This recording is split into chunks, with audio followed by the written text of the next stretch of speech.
Bonjour à tous et bienvenue sur Monaco Info. Voici sans plus tarder les titres qui seront développés dans cette édition.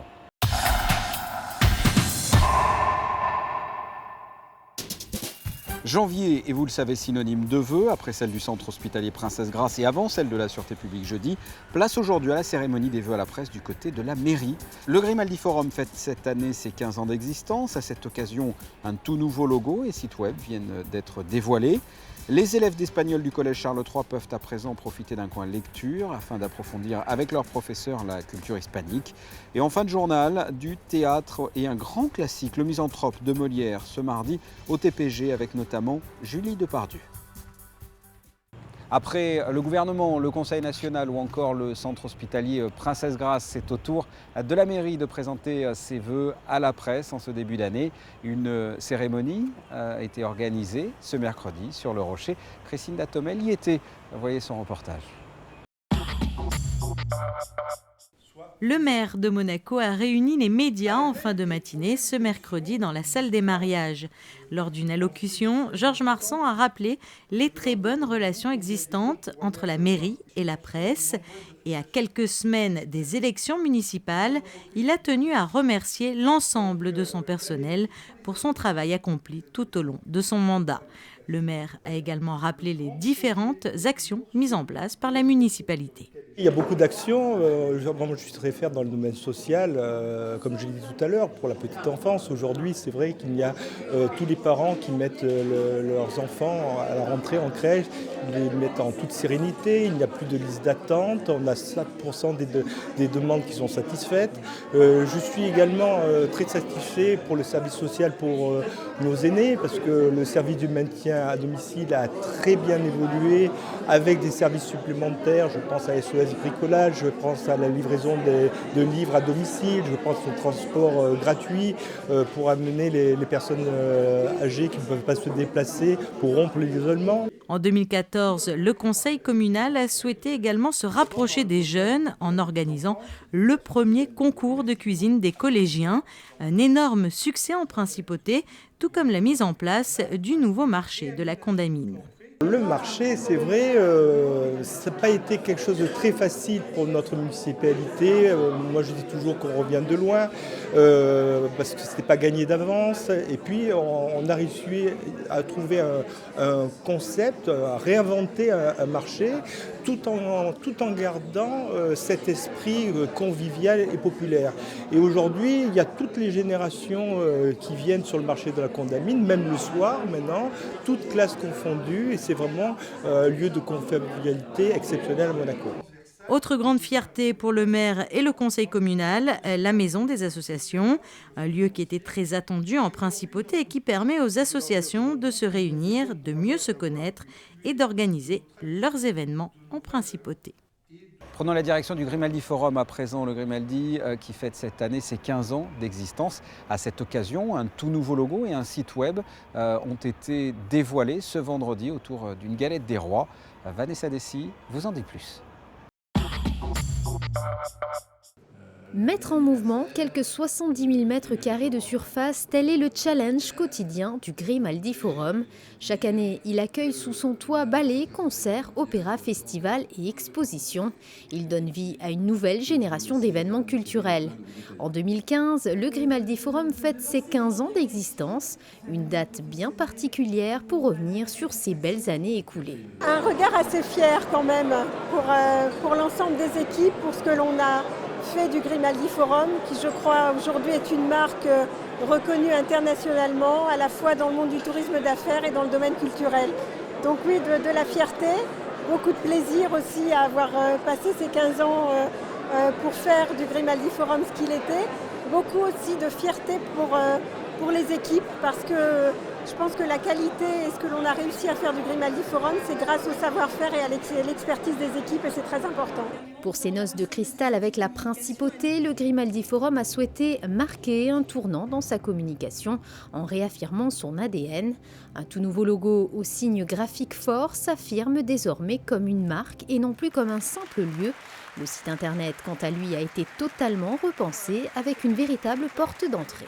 Aujourd'hui, voilà, on s'est dit qu'il faut franchir un palier supplémentaire pour asseoir la marque Grimaldi Forum, d'où ce nouveau logo, bien sûr avec une nouvelle identité visuelle plus impactante, plus moderne, mais surtout, et c'est la nouveauté, c'est que le mot Grimaldi Forum est attaché, parce qu'on en a marre un petit peu d'être appelé Grimaldi Forum, et pour nous, les deux font partie, sont notre ADN. Donc du nouveau logo, on s'est dit qu'il nous fallait une nouvelle charte graphique, une nouvelle visibilité, et quoi de mieux aujourd'hui que l'Internet, que le site web, d'où l'idée de refondre complètement le site web. Il est complètement différent, ce n'est plus du tout un portail d'information, on l'a voulu comme un fédérateur de médias et de contenus. Nous avons quand même 150 collaborateurs, 150 savoir-faire qui aujourd'hui vont pouvoir se retrouver également dans ce site internet et montrer à l'extérieur tous ces talents, tous ces savoir-faire qui sont rassemblés ici. 2015 s'annonce déjà comme une année remplie d'événements avec un tout nouveau salon dédié au vélo. Encore beaucoup de congrès très porteurs avec la venue du constructeur aéronautique français Dassault et une exposition estivale en parfaite adéquation avec l'année de la Russie. Elle réunira quelques 150 œuvres d'une quarantaine d'artistes russes illustrant la période entre 1905 et 1930. Les élèves d'espagnol du Collège Charles III peuvent désormais profiter d'un coin lecture afin d'approfondir avec leur professeur la culture hispanique. Alejandra Pani a assisté à l'inauguration. Voyez son reportage. Au Collège Charles III, plus de 400 élèves ont choisi cette année d'apprendre la langue espagnole. Derrière l'italien, elle se classe parmi les choix favoris des collégiens. Il semblait donc naturel pour leur professeure Isabelle Tomatis d'instaurer un coin lecture au sein du CDI qui leur permettrait d'approfondir leur culture du monde hispanique. Pour les élèves au quotidien, ce club, cet espace est ouvert tous les vendredis à l'heure du déjeuner de 11h30 à 1h. Voilà, les élèves doivent s'inscrire auprès de moi et parce qu'en fait, je ne peux prendre que 8 élèves. Voilà. Et alors qu'est-ce qu'ils vont faire concrètement sur place ? Concrètement, ça va être un accompagnement à la lecture. Il n'y a pas de traduction. Il y a des livres pour débutants, des livres pour des lecteurs plus expérimentés. Et voilà, c'est surtout un accompagnement. Et puis après, ces livres seront sujets à des discussions, des réflexions, des partages. Cette initiative est donc née de la rencontre entre ce professeur d'espagnol au Collège Charles III et d'Analia Hoover, membre de l'association Monaco-Argentine. Rappelons que l'AMA, avec le soutien de donateurs, a fourni les ouvrages et contribué à l'aménagement de cette salle de lecture. C'est vrai que c'est une littérature très riche. On a fait une recherche qui a pris longtemps pour amener les auteurs et les livres qui ont pensé que c'était les plus appropriés pour les enfants du collège. Et on souhaiterait qu'à travers la lecture, ils découvrent les autres cultures. C'est ça le principal objectif. Tout au long de l'année scolaire, ce coin lecture aura également pour vocation d'accueillir des personnalités hispanophones. Elles viendront rencontrer et partager avec les élèves autour d'une lecture de leur choix. Dans le cadre de sa programmation, le théâtre Princesse Grace a proposé mardi un grand classique, Le Misanthrope de Molière. Michel Faux a dirigé et a donné la réplique à une troupe détonnante menée par Julie Depardieu. Reportage de Vanessa Dessy. J'ai monté pour vous dire et d'un cœur véritable que j'ai conçu pour vous une estime incroyable et que depuis longtemps cette estime m'a mis dans un ardent désir d'être de vos amis. Plus de 1800 alexandrins joués pour la première fois en 1666. Le Misanthrope est un véritable classique de Molière. La particularité de cette pièce se trouve certainement dans sa jolie façon de déclamer les vers. Un exercice et un style de théâtre très difficile à jouer. C'est en ce sens que Michel Faux, le metteur en scène, a surtout souhaité mettre l'accent. Moi, je pars toujours de l'œuvre et du style de l'œuvre.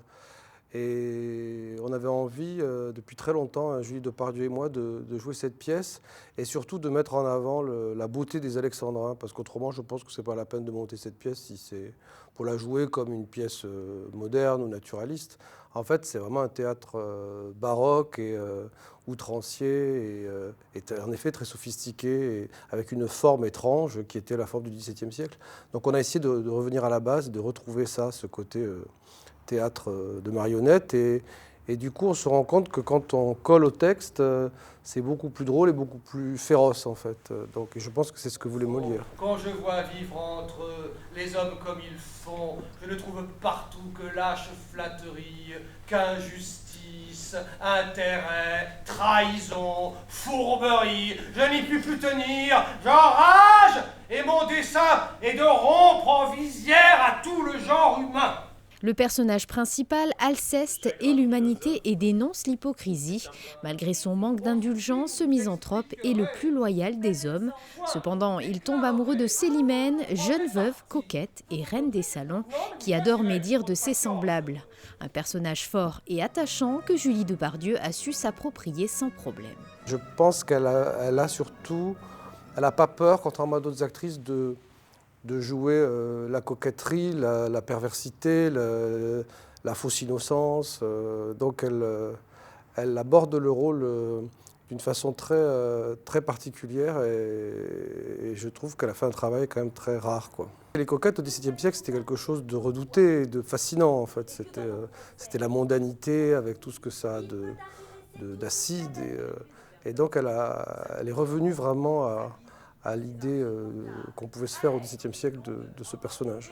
Prochain rendez-vous proposé par le théâtre Princesse Grace, Gelsomina de Sophie Cossu, une pièce qui met en avant l'Italie par son cinéma d'après-guerre, sa musique et sa culture. Le psychiatre spécialiste de l'Inde, Jacques Vigne, est venu présenter son nouveau recueil coécrit avec Michel Coqui, Guérir l'anxiété. Alexandra Pani a rencontré Jacques Vigne à la bibliothèque de l'église anglicane lors de cette conférence. Je vous propose de l'écouter. En France, il y a environ 3 ou 4 millions de personnes qui sont proches du burn-out, en particulier au niveau professionnel ou d'autres causes. Et donc, c'est un vaste sujet. Et mieux vaut prévenir que guérir. Donc, avec la méditation et une approche spirituelle, on a une bonne chance de prévention. Alors que la psychiatrie que j'ai pratiquée quand j'étais à Paris, et surtout après que les dégâts sont faits, quoi. La prévention en psychiatrie, c'est pas très développé, bien qu'on est censé la faire. Mais je pense qu'avec la méditation, si chacun prend des méthodes de méditation, on peut vraiment prévenir la dépression. En Inde, donc, je voulais voir des gens qui avaient été à fond dans la méditation.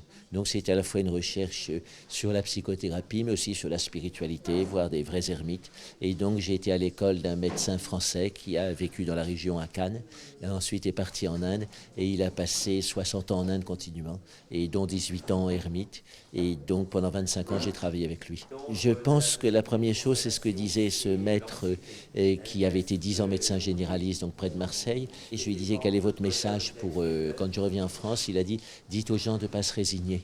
Parce que les gens ont des problèmes, tout le monde a des problèmes, mais le vrai problème du problème, c'est que les gens se résignent. Et donc, quand on connaît l'approche spirituelle, on ne se résigne pas. On sait que notre vocation, c'est un bonheur profond et une conscience complètement développée. Et donc, on travaille jusqu'au moment où on atteint ce niveau. Et avant de refermer ce journal, en bref, l'exposition universelle de Milan ouvrira ses portes dès le 1er mai et ce jusqu'au 31 octobre. Le thème, nourrir la planète, énergie pour la vie. Et parmi tous les partenaires du pavillon de Monaco, le Fairmont Monte-Carlo.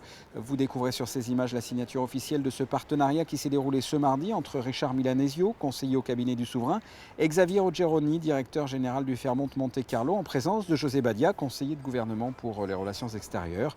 Le Fairmont gérera par le biais de son service traiteur le restaurant du pavillon Monaco avec un menu spécialement étudié pour marier les traditions monégasques et la haute gastronomie, toujours bien sûr dans le respect de la planète. Quel temps va-t-il faire cette fin de semaine? Voici la météo. Jeudi, profitez de cette belle journée ensoleillée et de ces températures au-dessus des normales, de 10 à 15 degrés. Ça ne devrait pas durer. Vendredi, une détérioration. Le ciel sera en grande partie nuageux avec par moments de la pluie, des températures en baisse, comptez de 12 à 13 degrés. Samedi, poursuite du rafraîchissement avec des nuages, quelques éclaircies et un risque d'averse. Il fera de 9 à 12 degrés. Et enfin dimanche, une légère amélioration, un temps assez beau mais frais de 7 à 11 degrés. Ce journal est terminé. Merci de l'avoir suivi. La suite de votre programme sur Monaco Info. À très bientôt. Au revoir.